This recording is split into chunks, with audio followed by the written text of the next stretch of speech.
you're still watching the Rise News. This is Daybreak, and as promised, it's time to review the papers for you this morning. A look at the front pages and analysis of the big stories.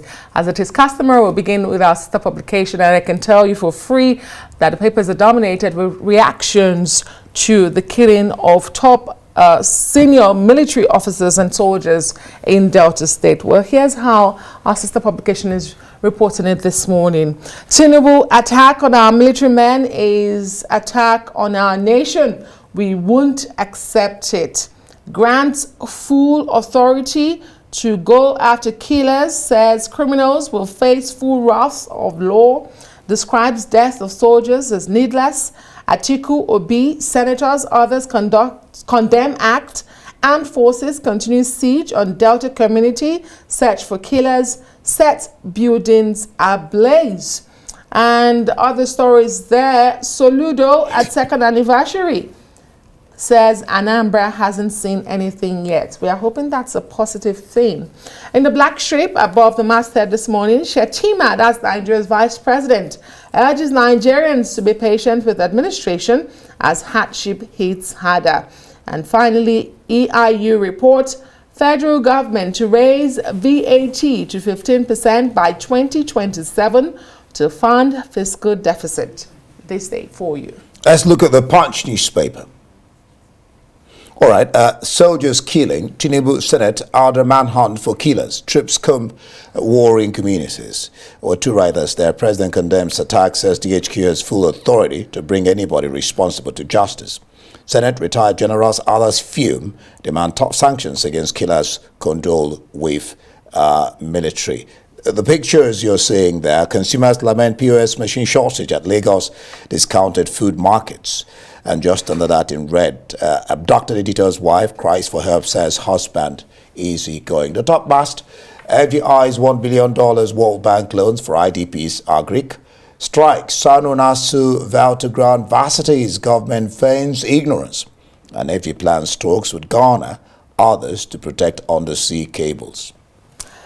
The Nigerian Tribune, killing of soldiers in Delta, bring culprits to justice. Tinubu directs Defense Headquarters and the CDS. Says act wicked, won't go unpunished.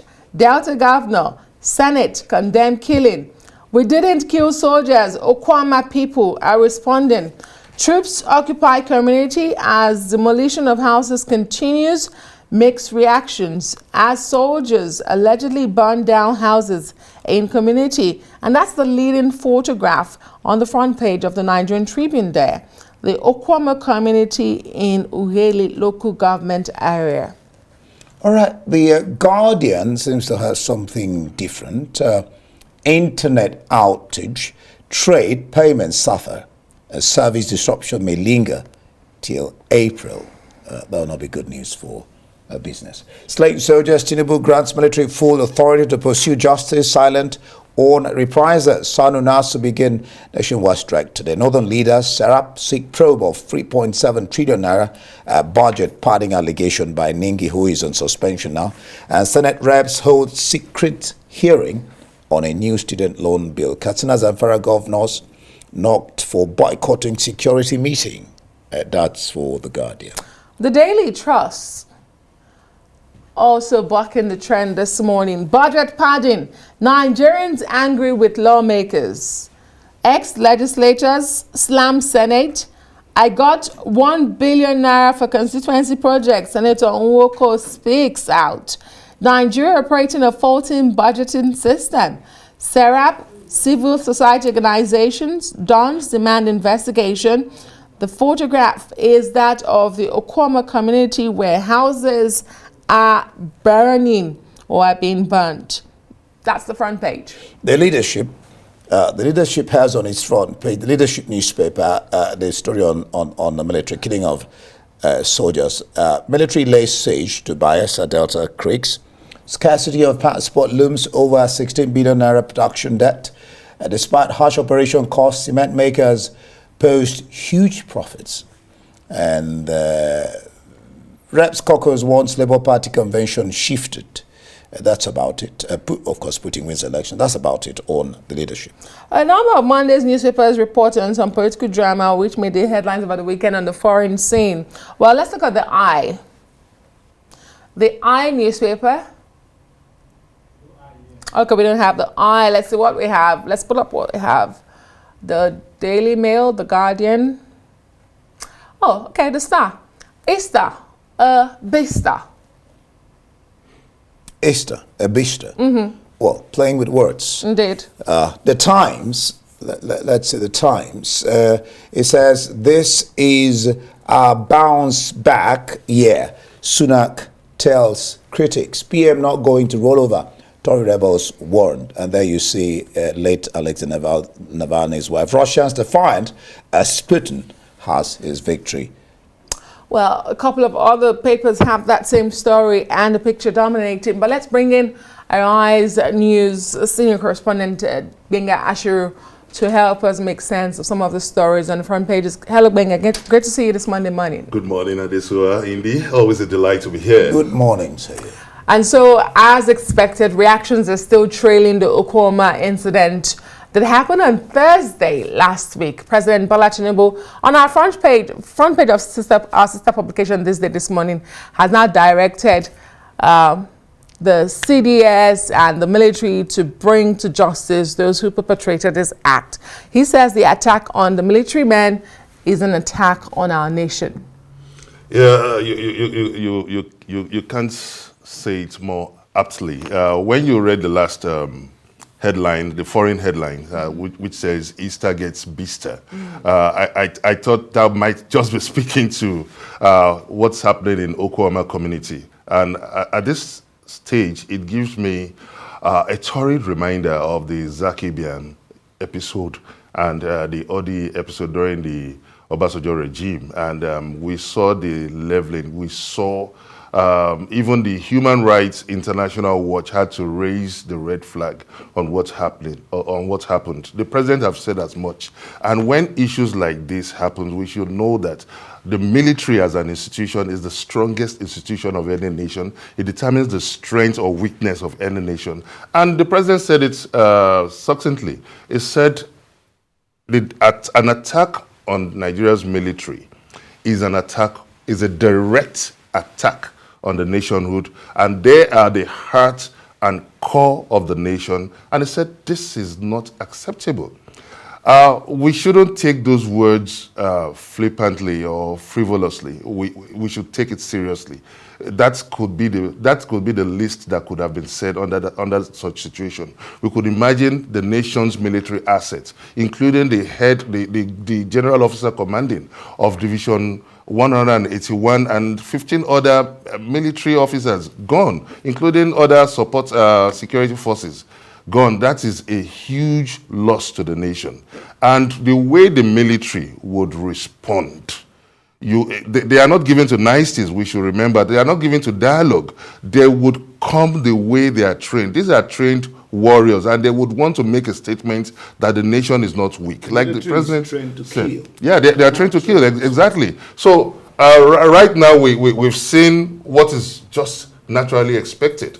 The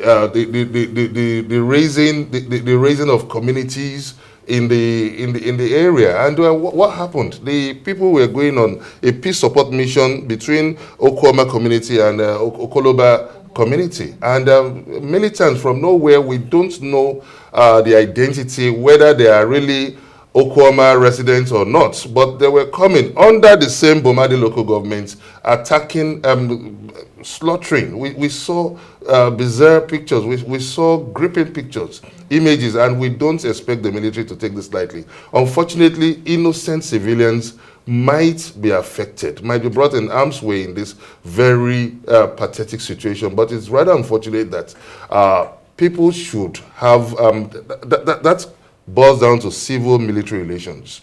The people, the residents also should be enlightened. And when there is a conflict or a crisis, we should find a way to find the fastest solution to it. Because when it escalates and we start saying people like the militants are also very experienced in their acts, so they might not even be the one to bear this brunt.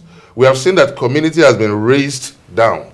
And that is another huge loss, especially at the time of this economic crisis. And we are having such loss. So I think that's, how do you... It speaks for itself. The most annoying aspect of this entire imbroglio is the fact that we read this morning that soldiers were beheaded. How do you do that? Who does that? You know, and then you bring wrath on the community. One just hope that this is managed well. For example, soldiers killing, on the front of the Punch, it says the president, Tinubu, Senate order manhunt for killers. Yeah, and troops let me are combing, I'll just give you this, then you go, okay. Are combing warring communities. Then there's this issue of, on the front page of the Punch, talking about getting prepared.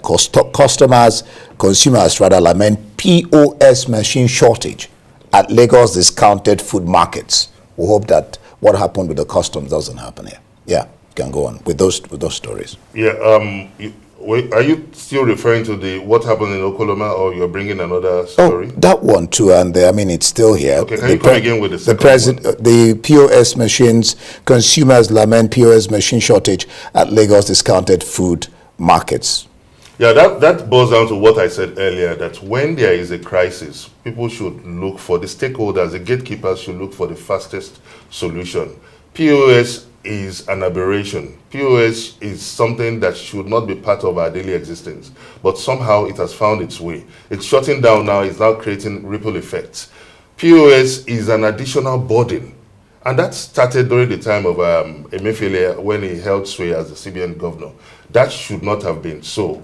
An economy that is already under so much turmoil, and now you're now adding the POS burden to it, and as if that is meant to be statutory in our daily life, which should not be so. Now it's shutting down, is now creating another problem. So you see that when you don't have the political will to stamp out this problem, to nip it at the early stage, these are the kind of consequences we get, unfortunately.